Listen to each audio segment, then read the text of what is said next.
दंडवत सृष्टीमध्ये कहुने करणे मुंची ना एक हे परमेश्वरून तोच परमेश्वर निर्वयव निराकार असे परी कृपावशे सावयव साकार होय अवतरे आपले संविधान दे ते दासे. मग हो परमेश्वर कसा आहे हे यामध्ये सांगितलेलं आहे आपल्याला. आणि ते अवतरतात, आपल्याला संविधान देतात. त्याचं जर दास्य आपण केलं तर ते मोचक आहे असं सांगितलं आहे. तर परमेश्वर कसा आहे?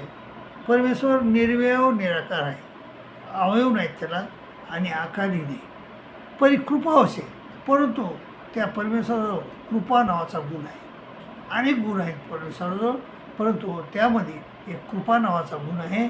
आणि त्या गुणामुळे परमेश्वर अवतरतात, आपल्याला संविधान देतात. आणि त्यांचं जे संविधान आहे ते दास्य जर केलं तर ते मोचक आहे असं सर्वज्ञ श्री चक्रधर स्वामी महाराजांनं आपल्याला सांगितलेलं आहे. माय बाबा माय भट्ट विचारलं कोणचे परमेश्वर अवतरले, तर सर्वज्ञ म्हणाले जैसे द्वापारी श्रीकृष्ण चक्रवर्ती, जैसे सह्याद्री श्री दत्तात्रय प्रभू, जैसे द्वारावती श्री चांगदेवराव, जैसे उद्धपुरी श्री गुंडमराव, जैसे प्रतिष्ठानी श्री चांगदेवराव, असे 5 परमेश्वर अवतरले. तर मायबाबा पुन्हा मायभट्टानं विचारलं की ह्या पंचप्रकाराची आम्हाला प्राप्ती कशानं होईल.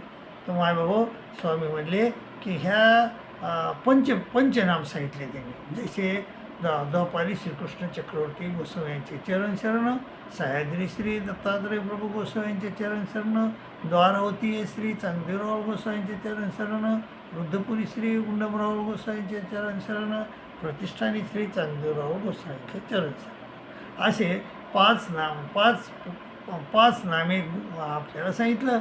आणि परमेश्वरानं सांगितलं 5 गुणनामे त्रिकाळ आठवावी, सकाळ दुपार संध्याकाळ, आणि 5वे नाम ते निरंतर आठवावं असं सांगितलं. माय बाबा ह्या सृष्टीमध्ये 4 पदार्थ आहेत: जीव, देवता, प्रपंच आणि परमेश्वर.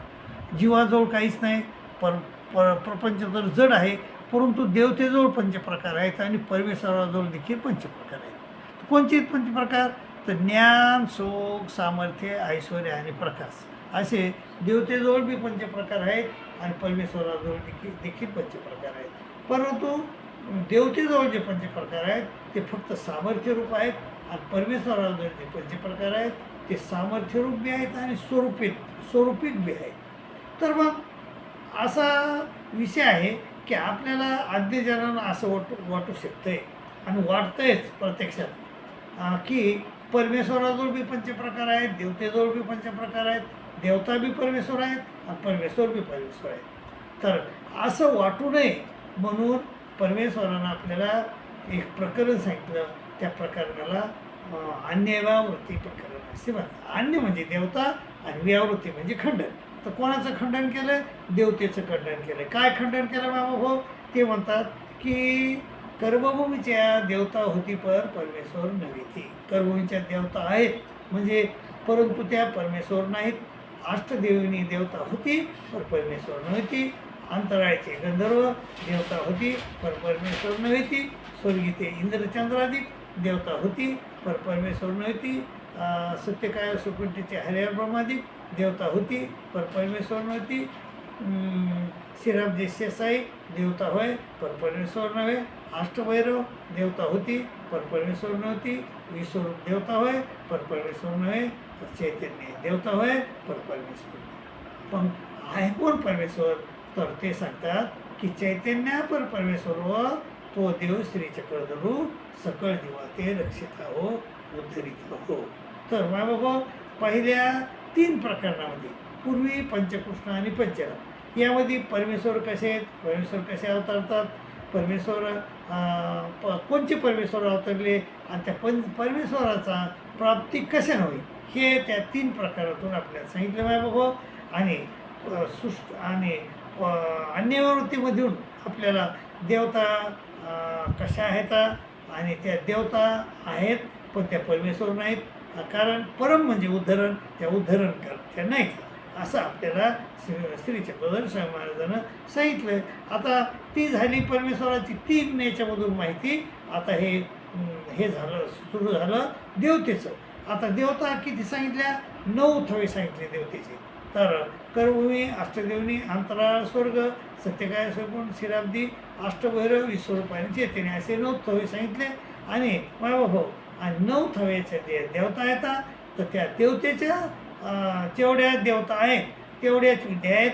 आणि त्या देवतेचे 5 बैर्याग आहेत. म्हणजे आत्मोपास्ती, भक्ती, या तीर्थक्षेत्रवरदान आणि आगम असे 5 बैर्याग आहेत. आणि 81 कोटी 1,610 देवता आहेत आणि तेवढ्या विद्या आहेत. आणि त्या देवतेच्या प्राप्तीचे 2 साधनं आहेत, एक अंतर्याग आणि बैर्याग. अंतर्याग म्हणजे त्यांच्या विद्या आणि बैर्याग म्हणजे त्या प्रत्येक विधीचा धर्म. तर असे अंतर्याग आणि बैर्याग असं सांगितलं. देवता प्राप्तीचे 2 मार्ग आहेत असं सांगितलं. तर देवता प्राप्तीचे मार्ग 2 कोणते आहेत? एक अंतर्याग आणि बैर्याग.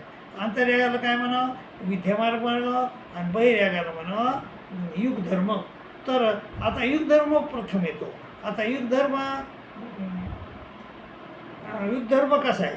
तर युगधर्म सांगितलं असे त्यांनी स्वामींनी की 32 लक्ष कृतयुगे आत्मोपास्ती अधर्म, भक्ती अधर्म, धर्म तो चैतन्य प्राप्तिफळ, अधर्म तो खाली विद्या. 8 लक्ष 16 लक्षे त्रेती भक्ती अधर्म, यागाधर्म, धर्म तो सत्यकाय स्वकुंठी प्राप्तिफळ आणि अधर्म तो खाली विद्या. 8 लक्ष द्वापारी यागाधर्म, तीर्थक्षेत्रवृत्तान अधर्म, धर्म तो स्वर्गप्राप्तिफळ, अधर्म तो खाली विद्या. 4 लक्ष कलियुगी तीर्थक्षेत्रवृत्तान धर्म, हिंसा अधर्म, धर्म तो उत्तम धर्म तो अंतराळ प्राप्तिफळ, मध्यम धर्म तो अर्थदेवनी प्राप्तिफळ आणि कनियसा धर्म तो म्हणजे कर्मभूमीचे आधुनिक प्राप्ती म्हणजे कर्मभूमीचे प्राप्तिफळ असं सांगितले बाबा. आणि त्यांनी सांगितलं की या 4च्या धर्मी परमेश्वर निरजे. या 4च्या धर्मानं परमेश्वराची प्राप्ती होत नाही. न पाहिजे न परमेश्वर जाणीजे न पाहिजे. परमेश्वर हे परमेश्वर जाणीजे, परमेश्वर पाहिजे. परमेश्वराच्या मार्गाने गेलं तरच आपल्याला परमेश्वर भेटू शकतो आणि परमेश्वराच्या मार्गाने गेलं तरच आपल्याला परमेश्वर समजू शकतो असं भगवान श्री चक्रधर स्वामी महाराजांना आपल्याला ह्या म्हणजे युग धर्मामध्ये सांगितले बाबा.